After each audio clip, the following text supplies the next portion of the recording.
Hello friends, welcome to our YouTube channel Newton classes. तो उसके अंदर आज देखने वाले हैं हम एनसीईआरटी स्टैंडर्ड 12 चैप्टर नंबर 1 विद्युत आवेश का सेकंड लेक्चर। और लास्ट लेक्चर हमने देखा था और उसकी लिंक आपको डिस्क्रिप्शन में मिल जाएगी। तो आज के टॉपिक में हम क्या देखने वाले हैं, विद्युत आवेश के मूल गुण। विद्युत के आवेश के मूल गुणों की बात करें तो उसके तीन मूल गुण होते हैं। आवेशों की योज्यता, योज्यता का मतलब होता है योग करना, ठीक है। दूसरा आएगा विद्युत आवेश संरक्षित, संरक्षित में संरक्षण करना, में सेव करना या उसकी संख्या को फिक्स रखना। और तीसरा टॉपिक आएगा हमारा विद्युत आवेश का क्वांटमीकरण, ठीक है।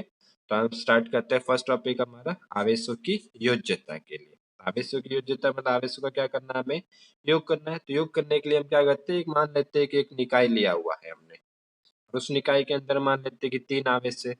प्लस Q1 जिसका मान है 2 कूलम, दूसरा है माइनस Q2 जिसका मान है -3 कूलम, और तीसरा आवेश है Q3 जिसका आवेश मान है +4 कूलम, ठीक है। तो अगर हम बात करते हैं इस निकाय के अंदर कुल क्या होगी, कुल आवेशों की संख्या क्या होगी या कुल आवेश क्या होगा, ठीक है। तो उसके लिए हम ये नहीं ले सकते डायरेक्टली 2 3 4 2 3 5 5 और 4 9, इसकी कुल 9 आवेश होंगे, ऐसा हम नहीं बोल सकते। तो उसके लिए हम क्या करेंगे, आवेशों का जो ऋण होगा तो ऋण चिन्ह के साथ, और धन होगा तो धन चिन्ह के साथ। अगर जैसे मान लेते हैं हम बात करें कुल आवेश Q की बात करें, Q के लिए फर्स्ट की बात करें तो फर्स्ट का मान कितना है +2, दूसरे की बात करें तो -3, और तीसरे की बात करें तो +4।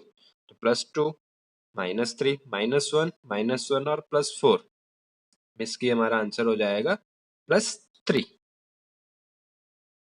ठीक है। या फिर डायरेक्टली करना हो तो +2 +4 6 6 -3 +3, इस निकाय के अंदर हमारा आवेश होगा क्या, +3, ठीक है। और दूसरा टॉपिक हम देखें आवेश संरक्षित, ठीक है। तो आवेश संरक्षित के लिए हमने पिछले 11th स्टैंडर्ड में हमने थोड़ा सा एक टॉपिक स्टडी किया हुआ है, कोणीय संवेग संरक्षण या रेखीय संवेग संरक्षण का। तो उसमें हम ये देखते थे कि प्रारंभिक संवेग और अंतिम संवेग हमारा कैसा होता था, समान होता था, और उसी को हम क्या बोलते थे, संवेग संरक्षण बोलते थे। या फिर दूसरा एक टॉपिक देखना हो तो हम बोल सकते हैं ऊर्जा संरक्षण का नियम। ऊर्जा संरक्षण का नियम क्या होता है कि कोई भी ऊर्जा को ना तो नष्ट कर सकते हैं ना उत्पन्न कर सकते, सिर्फ ऊर्जा को एक स्वरूप में से दूसरे स्वरूप में रूपांतरित कर सकते। तो बस वही सब चीजें यहाँ पे भी लागू होगी, बट चीज क्या होगी यहाँ पे, आवेश के लिए होगी, ठीक है। तो अगर उसके लिए देखें तो हम क्या कंसीडर कर सकते हैं, जैसे कि मान ले कि दो गोले लेते हैं, फर्स्ट गोले को मान लेते हैं ए, और दूसरा हम गोला यहाँ पे ले लेते हैं, उसको मान लेते हैं बी, ठीक है।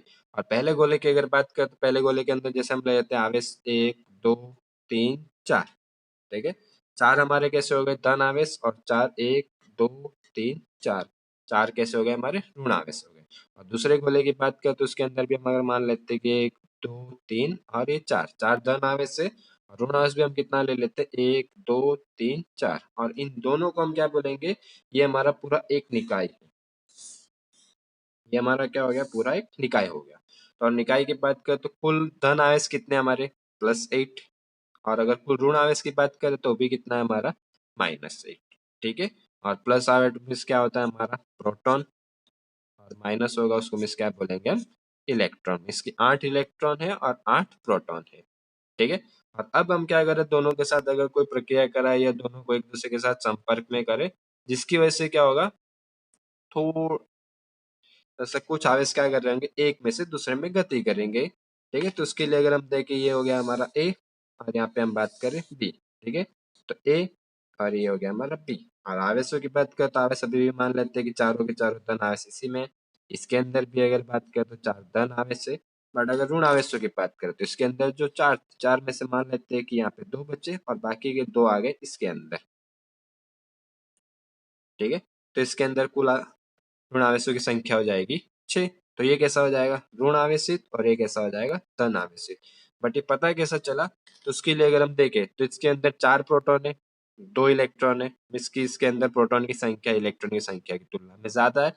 और इसके अंदर अगर हम बात करें तो इलेक्ट्रॉन की तुलना में प्रोटॉन की संख्या कैसी है, कम है। तो ये कैसा होगा हमारा ऋण आवेशित। और स्टार्टिंग की जब बात करें तो इसके अंदर 4 प्रोटॉन थे, 4 इलेक्ट्रॉन थे, मिसे कैसा था, आवेशहीनता, आवेश रहित था। और इसकी भी बात करते हुए कैसा था हमारा, आवेश रहित था, ठीक है। और अगर हम इस अभी भी इस पूरे निकाय की बात करें, दोनों की अगर हम एक साथ बात करें, ए हमारा कैसा हो गया, धन आवेशित हो गया और बी ऋण आवेशित हो गया। फिर अगर अभी भी हम अगर दोनों के अंदर प्रोटॉन की संख्या की बात करें तो प्रोटॉन की संख्या कितनी है हमारी, +8 हो गए हमारे प्रोटॉन, और अभी भी इलेक्ट्रॉन की संख्या कितनी है दोनों की मिला के 8 इलेक्ट्रॉन। इसकी इलेक्ट्रॉन एक पदार्थ में से दूसरे पदार्थ में गति कर रहे हैं, बट यहाँ पे कोई भी इलेक्ट्रॉन उत्पन्न हो रहा है नहीं, ना ही कोई इलेक्ट्रॉन नष्ट हो रहा है नहीं, तो इसी चीज को हम क्या बोलते हैं, विद्युत आवेश का संरक्षण। इसकी जितना प्रारंभ स्टार्टिंग में था उतना यहाँ पर क्या होना चाहिए, हमारा अंत में होना चाहिए। ठीक है, तो उनकी संख्या में कोई भी परिवर्तन हो रहा है नहीं। ठीक है, कोई आवेश ना उत्पन्न हो सकता है ना नष्ट हो सकता है, सिर्फ एक पदार्थ से दूसरे पदार्थ में क्या हो सकता है, रूपांतरित या परिवहन कर सकता है, और इसी चीज को हम क्या बोलेंगे, विद्युत आवेश का संरक्षण। ठीक है, ओके। तो हम तीसरा टॉपिक देखते हैं, हमारा विद्युत आवेश का क्वांटमीकरण। क्वांटमीकरण के लिए कुछ नहीं, एक सिंपल सा सूत्र आता है, Q equal to n e, और जिसमें n होता है हमारा पूर्णांक संख्या और E होगा हमारा मूल आवेश, और मूल आवेश का मान होता है 1.6 इंटू 10⁻⁻⁹ कूलम। इलेक्ट्रॉन के लिए भी ये होगा और प्रोटॉन के लिए भी होगा, सिर्फ फर्क ये होगा, इलेक्ट्रॉन के लिए हम यहाँ पे लेंगे माइनस और प्रोटॉन के लिए लेंगे हम प्लस। इसके लिए अगर फॉर्मूला में थोड़ा सा हमें चेंजेस करना तो क्या लिख सकते हैं, प्लस और माइनस एन ई। तो एन का मतलब यहाँ पे पूर्णांक संख्या, पूर्णांक संख्या में हम क्या करेंगे, -1, -2, 0, +1, +2, ये सभी मान ले सकते हैं। ठीक है, बट इसमें हम कोई भी दशमलव वाली संख्या नहीं ले सकते, जैसे 1.5, 1.3, 1.9, ये कोई भी वैल्यू यहाँ पे हम नहीं ले सकते। इसका मतलब क्या होता है, जैसे अगर वैल्यू तुम्हें दी हो Q इक्वल टू प्लस और -2e, या फिर शॉर्ट में अगर और थोड़ा सा लिखे तो +2e। +2e का मतलब क्या होता है, यहाँ पे 2 प्रोटॉन है। ठीक है, और अगर उसी की जगह हम यहाँ पे लिख रहे Q इक्वल टू -3e, वाले यहाँ पे 3 इलेक्ट्रॉन है। ठीक है, कुल आवेश यहाँ पे 3 इलेक्ट्रॉन है, यहाँ पे कुल आवेश प्लस 2 प्रोटॉन है। ठीक है, और यहाँ पे अगर हम वैल्यू ऐसे लिख दे, जैसे कि अगर लिख दे 1.5e, 1.5 का मतलब होता है डेढ़ इलेक्ट्रॉन या फिर डेढ़ प्रोटॉन, जो पॉसिबल है नहीं, क्योंकि इलेक्ट्रॉन या प्रोटॉन होते कहाँ पे, परमाणु के अंदर, और परमाणु क्या होता है हमारा, कि हम परमाणु को हम बोलते हैं कैसा होता है, अविभाज्य होता है। अविभाज्य होता है मतलब परमाणु का अगर भाग नहीं हो सकते, टुकड़े नहीं हो सकते, परमाणु के अंदर हमारे क्या होते हैं, इलेक्ट्रॉन होते हैं, और उसके केंद्र के अंदर क्या होते हैं, प्रोटॉन होते हैं।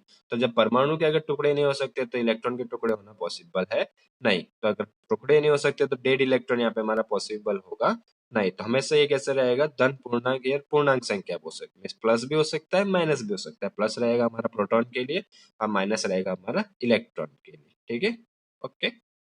तो इसके बाद अगर हम देखें तो इसके बाद हमारा दूसरा नेक्स्ट टॉपिक आता है कूलम्ब का नियम। तो कूलम्ब का नियम तो कूलम्ब ने दिया था इसके लिए, और कूलम्ब का नियम रहेगा हमारा कूलम्बियन बल के लिए, आकर्षण बल के लिए, प्रतिकर्षण बल के लिए या विद्युत बल के लिए, कोई भी बलों के लिए अगर हमें इक्वेशन यूज करना तो किसका करेंगे, कूलम्ब के नियम का उपयोग करेंगे।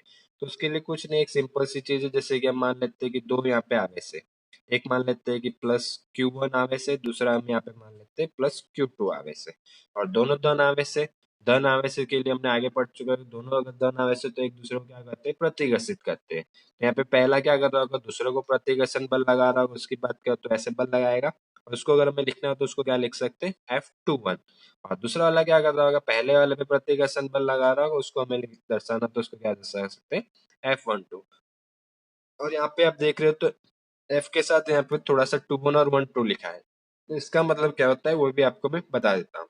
तो यहाँ पे F21 का मतलब होता है 2 पर 1 द्वारा लगने वाला बल, और F12 का मतलब होता है 1 पर 2 द्वारा लगने वाला बल। और यहाँ पे क्या कर रहे हैं, दोनों धन आवेश, और दोनों धन आवेश की जगह मान लो अगर हमारा +Q1 हो और दूसरा आवेश हमारा -Q2 हो। ठीक है, और धन और ऋण के बीच में कैसा होता है, आकर्षण होता है। तो ये क्या करेगा, इस दिशा में बल लगेगा, और उसको क्या लिखेंगे हम, F12, और इस पे बल लगा रहा होगा Q1 वाला, तो इसको क्या लिखेंगे, F21। ठीक है, और अब दोनों एक दूसरे के आकर्षित हो रहे, और यहाँ पे भी देखो तो F21 मतलब पहला क्या कर रहा है, दूसरे को अपनी ओर आकर्षित कर रहा होगा, और दूसरा वाला क्या कर रहा होगा, पहले वाले को अपनी ओर आकर्षित कर रहा होगा। ठीक है, और दोनों कंडीशन में अगर देखें, दोनों बलों की दिशा कैसी होती है, एक दूसरे के विपरीत होती है। और इन सब चीजों के बलों का मान ज्ञात करने के लिए कूलम्ब ने एक नियम दिया था। तो कूलम्ब के नियम के लिए अगर थोड़ा सा हम डेरिवेशन देखें तो क्या आता है, F proportional to Q1 Q2, means जो दो आवेश होंगे उनके गुणनफल के अनुक्रमानुपाती होगा। और दूसरा अगर हम देखें F proportional to 1/r²। r क्या होगा? दोनों आवेशों के बीच की जो दूरी होगी। ठीक है, तो अगर दूरी बढ़ाते आएंगे दोनों के बीच का बल का मान कैसा होते जाएगा? कम होते जाएगा। ठीक है, और दोनों इक्वेशन को अगर हम कंबाइन करें तो हमारा फाइनल इक्वेशन क्या आएगा? F proportional to Q1 Q2 upon r²। और ये होगा हमारा फाइनल सूत्र। और इसी सूत्र के हिसाब से क्या किया? कूलम का एक नियम भी दिया हुआ है। नियम का सिद्धांत क्या होगा? तो उसके लिए हम लिख सकते हैं दो बिंदुवत आवेशों के बीच लगने वाला बल दोनों आवेशों के गुणनफल के अनुक्रमानुपाती और उनके बीच की दूरी के वर्ग के व्युत्क्रमानुपाती होता है। एक बार वापस से रिपीट कर देता हूँ। दो बिंदुवत आवेशों के बीच लगने वाला बल उन दोनों आवेशों के गुणनफल के अनुक्रमानुपाती और उनके बीच की दूरी के वर्ग के व्युत्क्रमानुपाती होता है। और प्रोपोर्शनलिटी को हटाने के लिए हम क्या करते हैं? एक नियतांक यूज करते हैं, और यहाँ पे नियतांक हम यूज करते हैं के। तब हमारा फॉर्मूला हो जाएगा F इज इक्वल टू के Q1 Q2 अपॉन r²। ठीक है, तो के क्या है? अब के हम देखना चाहे तो के कूलम का नियम है, तो इसको क्या बोलेंगे? कूलम नियतांक। के क्या हो जाएगा हमारे यहाँ पे? कूलम नियतांक। और के का मान नियतांक है तो फिक्स रहेगा, और के का मान हमेशा रहेगा 9 × 10⁻⁹ SI मात्रक में। ठीक है, और दूसरा अगर के लिए हम सूत्र देखना चाहे तो के लिए एक सूत्र भी होगा 1/4πε0। और ε0 यहाँ पे होती है परमिटिविटी। परमिटिविटी मीन्स किस पे निर्भर करेगी? माध्यम पे। मीन्स दोनों आवेशों को हम कौन से माध्यम पे रखते हैं उस पे निर्भर करता है। ठीक है, और इसका मान भी फिक्स होता है, इसका मान होता है 8.85 × 10⁻12। ठीक है, और इसका मान अगर यहाँ पे रख के पाई का 4 का मान सबका रख के अगर हम सॉल्व करें तो हमारा आंसर क्या आएगा? 9 × 10⁹ तो सॉल्व करने की जरूरत नहीं, हम दोनों मान याद रखना है। बहुत बार ε0 का भी यूज करते हैं और के का भी यूज करते हैं। ठीक है, ओके।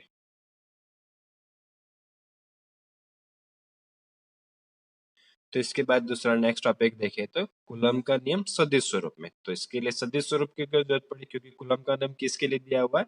बल के लिए। और बल हमारी कैसी राशि होती है? सदिश राशि होती है। और सदिश राशि के लिए हमें मान और दिशा दोनों की जरूरत पड़ती है। तो मान हम कहाँ से निकाल सकते हैं? F इज इक्वल टू के Q1 Q2 अपॉन r²। इसमें के Q1 Q2 r का सबका मान रखेगा तो हम बल का मान निकाल सकते हैं। ठीक है, बट इसकी दिशा क्या होगी? और दिशा ज्ञात करने के लिए हम किसका उपयोग करना है? सदिश स्वरूप में। ठीक है, तो उसके लिए हम क्या सीधे करते हैं, जैसे कि मान लो दो आवेश ले लेते हैं। एक हो गया Q1, दूसरा आवेश हम ले लेते हैं यहाँ पे Q2, और कोई भी एक संदर्भ बिंदु O के सापेक्ष में अगर Q2 की बात करें तो उसका स्थान सदिश ले लेते हैं R2, और पहले आवेश का स्थान सदिश अगर हम ले लेते हैं R1। ठीक है, और जैसे कि अगर हमने देखा कि दोनों अगर मान लेते हैं कि धन आवेश है तो क्या करेंगे? एक दूसरे पे प्रतिघर्षण बल लगा रहे होंगे। और प्रतिघर्षण बल की बात करें तो उसके लिए हमने ऐसा दर्शाया था कि यहाँ पे हम लिख देते हैं F21। ठीक है, तो यहाँ पे बल लग रहा है इस दिशा में, और इसको दर्शाने के लिए क्या कर सकते हैं कि जैसे कि 2 1 के लिए। ठीक है, और इस दिशा में बल लग रहा है तो उसके लिए यहाँ पे हम एक सदिश और बना देते हैं। इसका मान हमें नहीं पता है तो उसको हम क्या करते हैं? r से दर्शा देते हैं। और अगर r का मान हमें निकालना तो उसके लिए हमने क्या है? 11th स्टैंडर्ड में एक दो सदिशों के योग के लिए एक विधि पढ़ी थी, त्रिभुज की विधि। तो त्रिभुज यहाँ पे बन रहा है, एक सदिश R1, दूसरा सदिश R2 और तीसरा सदिश R3। इसकी त्रिभुज बन रहा है तो त्रिभुज की विधि का हम यहाँ पे उपयोग कर सकते हैं। ठीक है, तो उसके लिए क्या होता है कि दो सदिशों का योग कर सकते हैं। तो यहाँ पे अगर हम देखें तो ये एक सदिश हुआ पहला, थोड़ा अलग से बना देते हैं। ये हो गया हमारा R1, और दूसरे शीर्ष से दूसरा सदिश स्टार्ट हो रहा है, उसको हम दर्शा देते हैं R से। और प्रारंभिक बिंदु और अंतिम बिंदु को यहाँ पे कौन जोड़ रहा है? R2। इसकी यहाँ पे अगर हम बात करें तो हमारा परिणामी सदिश कौन सा होगा? R2। तो R2 के लिए हमारा फॉर्मूला क्या हो जाएगा? R2 equal to R1 plus R सतीश। बट हमें क्या निकालना था? आर निकालना था, तो आर को यहीं पे रहने देते। R1 है, इसको इक्वल की दूसरी साइड लेके जाते हैं। इसको दूसरी साइड हम लेके जाएंगे तो हमारे लिए आर का सूत्र आ जाएगा R equal to R2 minus R1। और इसको अगर हमें शॉर्ट में याद रखने के लिए लिखना हो तो यहाँ पे 2 1 लिख देते हैं। तो 2 1 क्या हो जाएगा? 2 - 1। और वैसे अगर हमारा दूसरा सदिश दर्शाना हो R12 तो उसके लिए हम क्या लिख सकते हैं? R1 minus R2। ठीक है, तो यहाँ पे जो पहले वाले की बात करते हैं इसके लिए हमारा क्या आएगा यहाँ पे? R21। ठीक है, तो अगर इसके लिए हमें बल का सूत्र लिखना है तो क्या लिख सकते हैं? F21 इक्वल टू के Q1 Q2, और यहाँ पे क्या कंसीडर करते हैं? पिछले वाले में हमने आर कैंसिल हो गया था, बट यहाँ पे क्या है R21, तो यहाँ पे क्या आ जाएगा R21 सदिश का पर। ये तो हो गया मान के लिए। अब दिशा देखोगे तो R21 की दिशा में, और दिशा के लिए हमने स्टैंडर्ड में यूज करते थे आई कैप जे कैप और के वो कैसे होते थे एकांक सदिश होते थे, बट यहाँ पे हमने तो आई कैप जे कैप कुछ लिया नहीं है, तो हम किसके लिए करेंगे R21 के लिए। तो R21 के लिए और एकांक सदिश के स्वरूप में दर्शाना, तो उसके लिए क्या करेंगे R21 और ऊपर क्या लगा देंगे कैप। उसका मतलब क्या जाएगा जो बल है वो कौन सी दिशा में लग रहा है R21 की दिशा में लग रहा है। और उसी की तरह अगर हम दूसरा और बात करें तो दूसरे यहाँ पे कौन बल लगा रहा है, 1 पे बल लगा रहा है, और 1 पे बल कौन लगा रहा है 2 वाला लगा रहा है। तो उसके लिए हमें क्या लिखना होता है, क्या लिख सकते हैं F12। और इसके लिए अगर हमें डायरेक्टली सूत्र लिखना हो तो हम डायरेक्टली सूत्र लिख सकते हैं, क्या हो जाएगा F12, और F12 के लिए यहाँ पे सूत्र हो जाएगा K Q1 Q2 upon R12 square. और दिशा के लिए क्या करेंगे आर के 12। और दोनों का अगर बल की बात करें तो दोनों का बल का मान लगभग समान आ रहा है, वो समान ही होगा क्योंकि सभी चीजें समान है, दूरी समान है, आवेश समान है, के का मान समान है, बट दोनों की दिशा क्या है विपरीत है। तो उसके लिए हमें शॉर्ट में लिखना तो क्या लिख सकते हैं F12 equal to minus F21। Okay. और इसके बाद अगर हम नेक्स्ट टॉपिक की बात करें तो नेक्स्ट टॉपिक होगा हमारा अध्यारोपण का सिद्धांत। अध्यारोपण के सिद्धांत का मतलब क्या होता है, जैसे अगर हमने कूलम का नियम देखा, फिर सदिश स्वरूप में देखा, तो किसके लिए होता है कोई भी दो आवेशों के लिए उसकी एक लिमिट आ जाती है कि वो दो आवेशों के लिए जा सकते हैं। अगर लेकिन जरूरी नहीं कि सभी जगह दो आवेशों, जैसे कोई भी धातु लेते हैं तो उसके अंदर बहुत से इलेक्ट्रॉन्स होते हैं, बहुत से प्रोटॉन्स होते हैं, मतलब हमेशा आवेशों की संख्या दो ना होकर दो से ज्यादा हो सकती है। तो उनके लिए अगर बल का मान ज्ञात करना तो उसके लिए हम डायरेक्टली कूलम का नियम उपयोग नहीं कर सकते, तो उसके लिए हम किसका उपयोग करते हैं अध्यारोपण का सिद्धांत। ठीक है। तो इसमें हम अगर हम देखें तो इसमें हम मान लेते हैं कि जैसे तीन आवेश है Q1 Q2 और तीसरा आवेश ले लेते हैं Q3। ठीक है। और कोई भी एक संदर्भ बिंदु ले लेते हैं O के सापेक्ष में अगर पहले वाले की बात करें तो इसका स्थान सदिश R1, दूसरे की बात करें तो इसका स्थान सदिश R2, और तीसरे वाले की बात करें तो इसका स्थान सदिश R3। ठीक है। और यहाँ पे अगर हम देखें तो 1 वाला दूसरे पे बल लगा रहा होगा, दूसरा वाला तीसरे पे बल लगा रहा होगा, तीसरा वाला दूसरे पे, और अगले वाले पे सभी एक दूसरे पे क्या कर रहे होंगे बल लगा रहे होंगे। तो हम किसी एक पे बल का मान ज्ञात करते हैं और उसी प्रकार हम दूसरे सभी बलों के लिए भी ज्ञात कर सकते हैं। ठीक है। अगर हम यहाँ पे बात करें तो Q2 के लिए करते हैं, तो Q2 पे यहाँ पे कौन कौन बल लगा रहा होगा, Q2 पे Q1 बल लगा रहा होगा और Q3 बल लगा रहा होगा।